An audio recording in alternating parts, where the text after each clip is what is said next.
હાલ અમારી ટીમ અહીંયા આવી છે આજે મણિનગર વિસ્તારમાં, જ્યાં એક વીજ ગ્રાહક ન્યાય મંચ દ્વારા આજે એક સંસ્થા બનાવવામાં આવી છે કે જે ટોરેન્ટમાં જે ગ્રાહકો પાસેથી વધારાના ચાર્જ લેવામાં આવે છે તેને લઈને આજે એક સ્થાપવામાં આવી છે.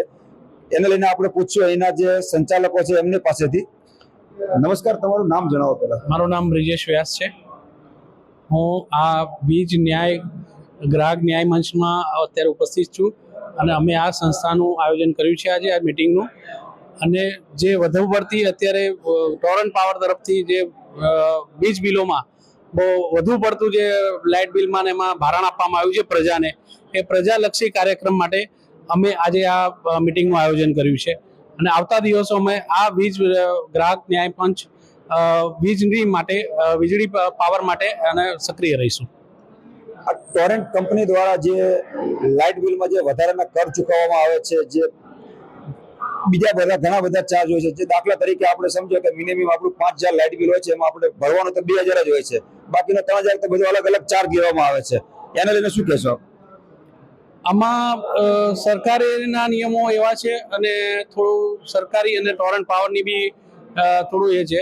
એફપીપીએ ચાર્જના નામે ટોરન્ટ પાવર ઘણો વસૂલ છે. સમજી લો કે તમારું 600 રૂપિયા લાઇટ બિલ હોય તો એની પર 1000 રૂપિયા તો તમારો એફપીપીએ ચાર્જ હોય છે, જે ગ્રાહકોને ખબર જ નથી. આ ઉપરાંત એફપીપીએ ચાર્જ પ્લસ સરકારી ચાર્જ, મીટર ચાર્જ, બીજા ભાડા, અન્ય ભાડા ઉમેરીને એની ઉપર પાછો ફિક્સ ચાર્જ લેવામાં આવે છે. જો આ બધું બંધ કરવામાં આવે તો ઘણો ખરું મતલબ લાઇટ બિલ ગ્રાહકોને ફાયદો થઈ ઘણા ખરો ગ્રાહકોને ફાયદો થઈ શકે.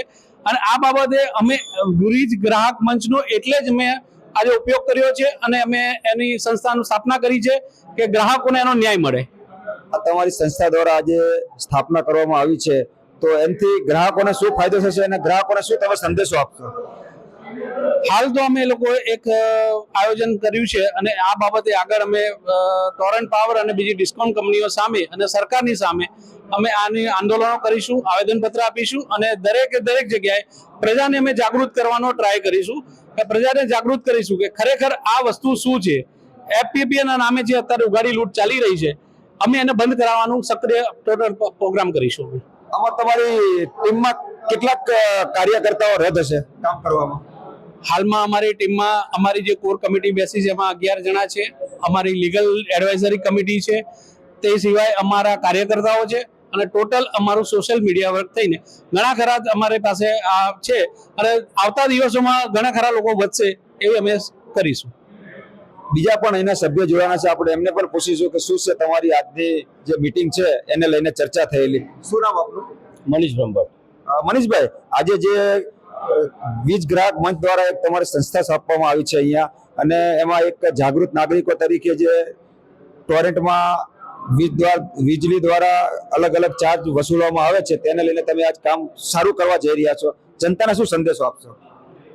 આજે વીજ ગ્રાહક ન્યાય મંચ આ લોકો માટે, લોકો વડ અને લોકો દ્વારા ચાલતું એક મંચ છે. આમાં કોઈ રાજકીય એજન્ડા નથી. પ્રજાકીય એક મંચ ઊભો કરવામાં આવ્યો છે અને પ્રજાને જ આમાં આજે બોલાવવામાં આવી હતી. પ્રજામાંથી લગભગ 100 થી 150 લોકો આજે હાજર રહેલા છે અહીંયા આગળ.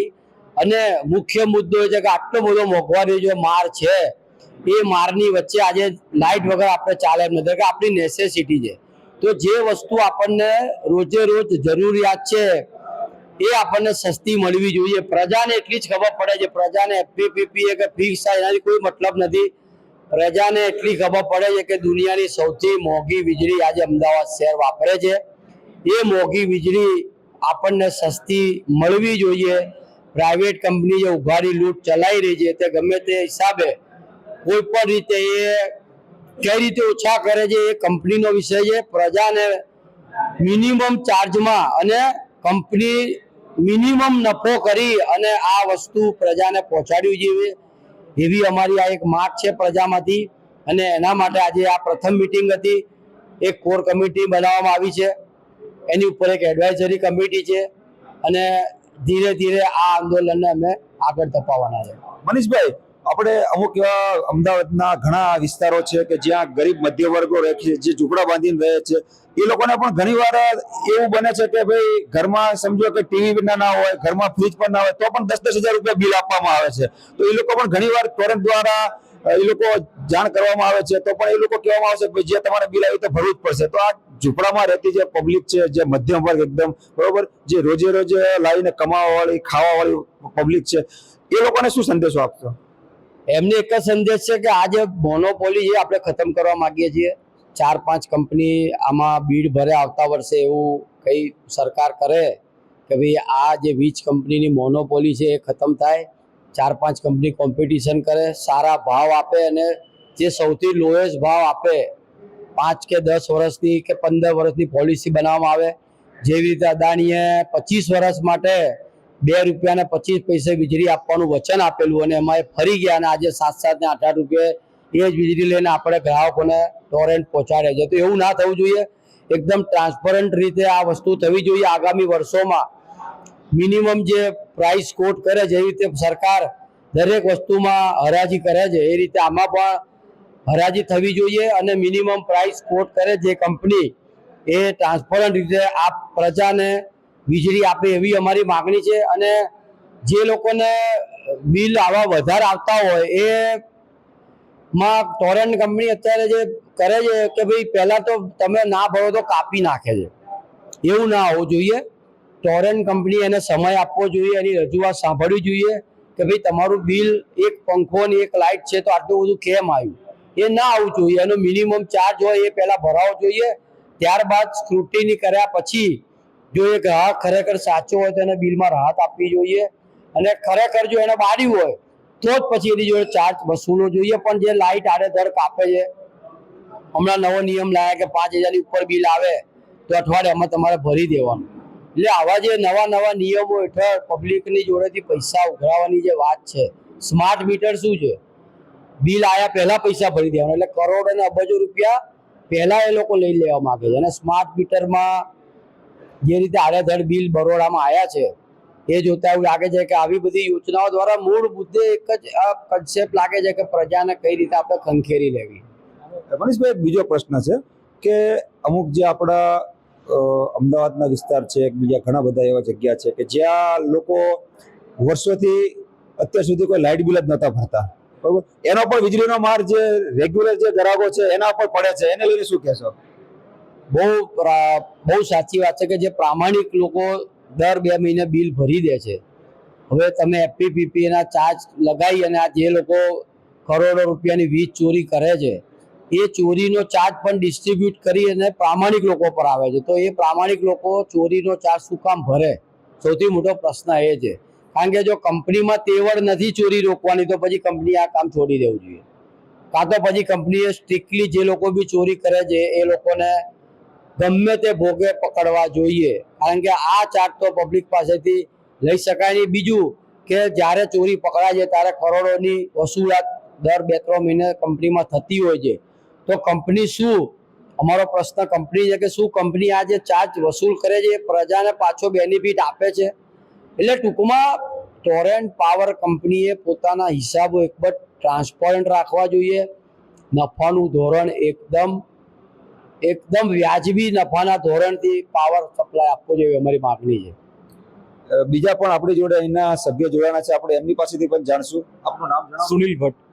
સુનિલભાઈ, આજે જે વીજ ગ્રાહક ન્યાય મંચ દ્વારા એક તમારે સ્થાપન કરવામાં આવ્યું છે કે જે ટોરેન્ટ પાવર દ્વારા અલગ અલગ પ્રકારના પાવરમાંથી ગ્રાહકો પાસેથી વધારાના ચાર્જ લેવામાં આવે છે, એને લઈને તમે આજે એક સંસ્થા સ્થાપવામાં આવી છે, તો જનતાને તમે શું સંદેશો આપશો? હું જનતાને એ સંદેશો આપીશ કે જે આ મોનોપોલી છે એ હોવી જ ના જોઈએ અને જો IPL-માં ઓપ્શન થાય છે તો વીજ કંપનીઓમાં રિવર્સ ઓપ્શન ચાલુ કરવું જોઈએ. જો બધા લોકો મેન્યુફેક્ચરિંગ કરતા હોય છે તો જે મેન્યુફેક્ચરિંગ કરે છે એ લોકોએ છે ને સરકારને વીજળી જે આપી રહ્યા હોય એક કોમન પ્લેટફોર્મ જે AI ટૂલ્સ દ્વારા નક્કી કરેલું હોવું જોઈએ, જેમાં લોકો પાર્ટિસિપેટ કરે, વીજળી કંપનીઓ જે ઉત્પાદન કરે છે, અને એનું રિવર્સ ઓપ્શન થવું જોઈએ.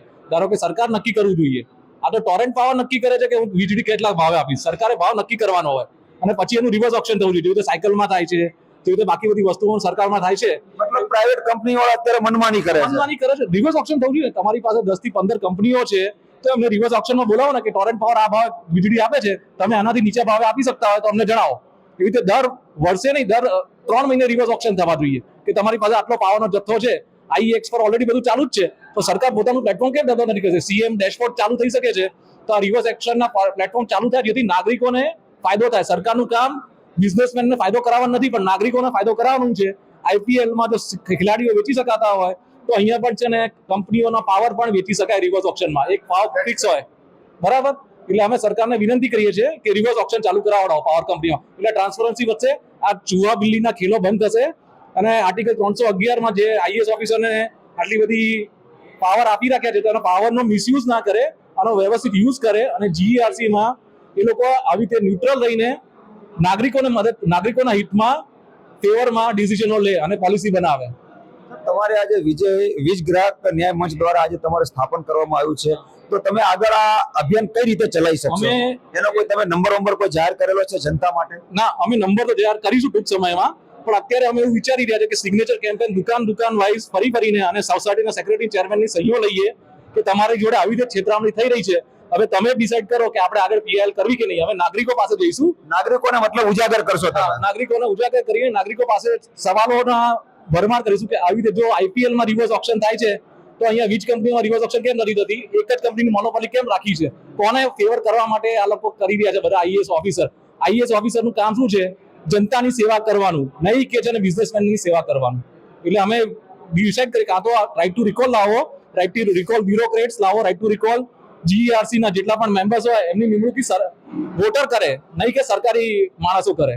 એટલે વોટરોને છે ને સત્તા આપવી જોઈએ અને વોટર માટે એક પ્લેટફોર્મ કરવું જોઈએ કે જીઈઆરસી માં એમના માણસો હોવા જોઈએ, સિટીઝન એડવાઇઝરી કમિટી હોવી જોઈએ જે સરકારને છે ને શું કે સમયાંતરે સલાહ આપે કે ભાઈ અત્યારે છે ને આ ચેન્જીસ કરવાના જરૂરી છે. સાહેબ, આમાં ઘણા કિસ્સા એવા પણ બને છે કે અમુક જગ્યાએ લોકો વર્ષોથી લાઇટ બિલ ભરતા જ નથી, જે 2 નંબરમાં ચલાવે છે, બરોબર. એનું વીજ બિલ પણ જે સ્થાનિક રેગ્યુલર જનતા છે ને એના ઉપર ભરવામાં આવે છે, એ લોકોના બિલમાં પેડ કરીને દેવામાં આવે છે. એને લઈને શું કહેશો? તો એ લોકો જ્યારે આ બધું થતું હોય ને ત્યારે સરકારે રિબેટ આપવું જોઈએ. જ્યારે એ લોકોના કોર્ટમાં કેસમાં ડિસિઝન આવી ગયું હોય એના પછી જે લોકો તે વખતે બિલ હતા એમને પાછું રિબેટમાં જેવી રીતે એરિયસ આવે છે એવી રીતે રિબેટ આવવા જોઈએ કે અમે તમારો ચોરી વખતે અમે તમારું ભારણ ઊભું કરેલું અને આ ભાગીદારી કરેલી, એટલે તમે અમને એ બિલ તમને અમે રિફંડ આપીએ છીએ. રિફંડ આપવાનું એવી પ્રણાલી, આવી પ્રોસિજર હોવી જોઈએ. જે હોય છે ને અલગ અલગ હેડ હોય છે સરકારમાં, તો એ પ્રમાણે જે ગ્રાહક હોય તે વખતે આપણે વિથ ઇન્ટરેસ્ટ આપવાનું છે. આ કાયદો છે રીતસર, પણ કોઈ ફોલો નથી કરતું. અને ટોરેન્ટ પાવર છે ને કંપની મેન્યુફેક્ચરિંગ કરે છે, નિગમ એઈસીએ પોતે જે હતું કન્ટિન્યુઅસ નિગમ તરીકેનું દરજ્જો પાછો મેળવવો જોઈએ અને જે કંપની છે ને મેન્યુફેક્ચરિંગ કરતી હોય એ લોકો ડિસ્ટ્રીબ્યુશન ના કરી શકે એવો કાયદો આવી જવો જોઈએ જેથી આ લૂંટ બંધ થાય. બીજા પણ આપણી જોડે કમિટી મેમ્બરના સભ્યો જોડાના છે, એમની પણ પાસે જાણીશું આપણે કે શું છે તમારો આજનો ઉદ્દેશ જનતા સુધી પહોંચાડવાનો. તમારું નામ જણાવશો? મારું નામ નીરવ મોદી છે અને હું સામાજિક છું અને પોતે બી ટોરેન્ટના ઘણા ગ્રાહકમાં મારી પોતાની વીજળી છે, એમાં મીટરો લાગેલા છે. એમાં એક મારે આજના માધ્યમથી જનતા સુધી પહોંચવા માટે અમે એક માધ્યમ રજૂઆત કરવા માંગીએ છીએ કે જે વીજળી આજે હિન્દુસ્તાનમાં સૌથી મોંઘી વીજળી અમદાવાદ શહેરમાં જે વીજળી આપી રહી છે અને સૌથી વધારે યુનિટના ભાવ વીજળી પ્રાપ્ત કરવામાં આવે, એક જ સ્લોગન ચલાવે છે ટોરેન્ટ કંપની કે ભાઈ અમે સર્વિસ સારી આપીએ છીએ. સાહેબ, તો સર્વિસ સારી આપો છો તો સામે તમે રેટ બી આપો ને, ઓછો રેટ બી આપો ને. તમે એમ શબ્દ ગુણવત્તાવાળા એવો શબ્દ વાપરો અમારી સાથે ગ્રાહકને કે ભાઈ અમે વીજળી બી સસ્તી આલીએ છીએ અને સર્વિસ બી સારી આપીએ. 2 શબ્દ કેમ નથી કહેતા? પણ એ લોકો એવું કહે છે કે અમે સર્વિસ સારી આપીએ એટલે અમે પૈસા વધારે લઈએ. હવે સાહેબ, સર્વિસ સારી લો છો તો સામે અમે ચાર્જ ચૂકવે જ છે, જનતા ચૂકવે જ છે. આજે 30 થી 35 લાખ ગ્રાહકો અમદાવાદ શહેરના જે વીજળી બિલ ભરી રહ્યા છે સાહેબ, મીટર ભાડાના રીતે આડકતરી રૂપે વસૂલ કરે છે. સાહેબ, વર્લ્ડમાં 650 કરોડ પ્રજા જીવી રહી છે, એમાં સૌથી વીજળી સસ્તી જર્મનીમાં છે અને સૌથી વીજળી મોંઘી ભારતમાં, એમાંય અમદાવાદ શહેરમાં છે. જે ટોરેન્ટ કંપનીને કોન્ટ્રાક્ટ આપવામાં આવ્યો જ્યારે એઈસી લિમિટેડ કંપની હતી ત્યારે ઘણા વીજળીના બિલ ઓછા આવતા હતા, પણ હવે જ્યારથી આ પ્રાઇવેટિઝમ થઈ ગયું છે, એઈસી ટોરેન્ટમાંથી કાઢી અને જે થઈ ગયું છે જેથી કરીને અનલિમિટેડ છે અને કોઈ ગ્રાહકનું સાંભળવામાં જ નથી આવતું. કારણ કે કંપનીની ઇજારાશાહી જે અંગ્રેજો હતા એની જેવી સ્ટાઇલથી પ્રજા જોડે લક્ષી રહી છે.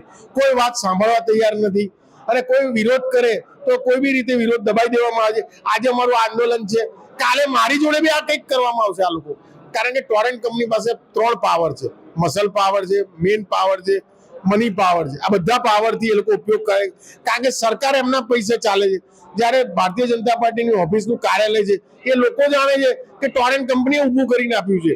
સાહેબ એ બધી કેડિલા, ઝાયડસ આ બધી કંપનીઓ જ ઊભી કરે, કારણ કે સામાન્ય માણસ તો કશું કરી શકતો નથી. એટલે આ બધી કંપનીઓ એની સામે લોકો ડબલ ફાયદા આપે છે. જે સરકારી પડતર જમીનો છે એમાં ટોરેન્ટને ફાયદો આપી દે છે, એટલે આ રીતે ઊભું કરી દે છે. અને પ્રજા એમાં સહન કરી રહી છે, સહનશીલતા વાળી છે.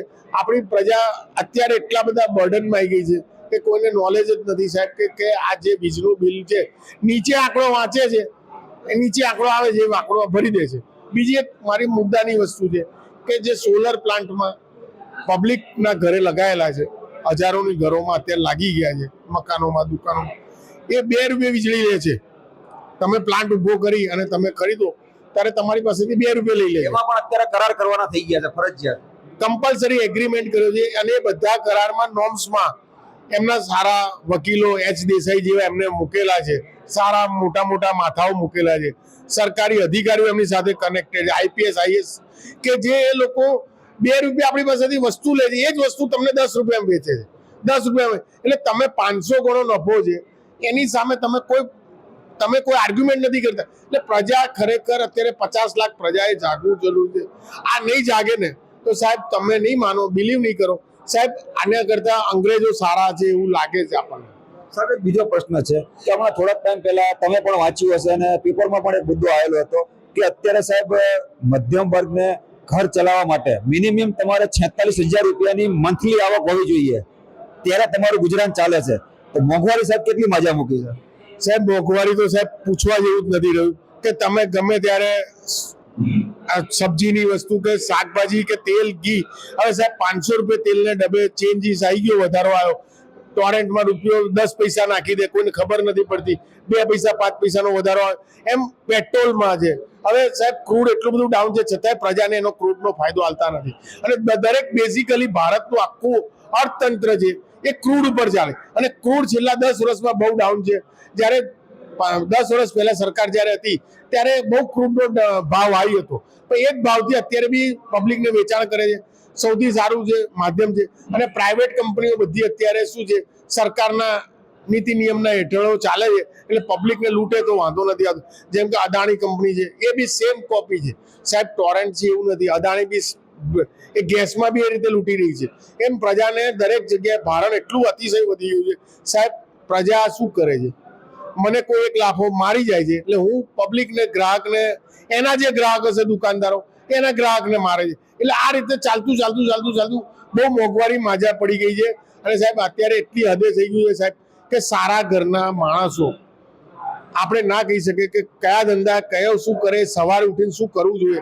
માણસ ગેરમાર્ગે જતો રહ્યો છે કે જે સારું કામ કરવાની જગ્યાએ અત્યારે ખોટું કરતા માણસ વિચારતો કેમ નથી કે સાંજે મારે હપ્તો છે, કાલે આનો હપ્તો છે, કાલે લાઇટ બિલ ભરવાનું, કાલે ટેક્સ બિલ ભરવાનું, કાલે મેન્ટેનન્સ ભરવાનું, કાલે ફ્લેટનું રિપેરિંગનો ખર્ચો છે, કાલે લિફ્ટનો ખર્ચો છે.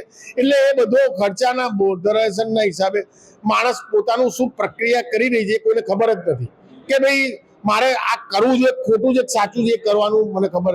કારણ કે એને પૈસા ટાર્ગેટ શું છે, કોઈ ટોરેન્ટનું બિલ ઘરે પડ્યું એટલે ભરી દેવું, એને એવું છે અદાણીનું ગેસ બિલ આવ્યું કે ભરી દઉં, ટેલિફોનનું બિલ આવ્યું તો ભરી દઉં.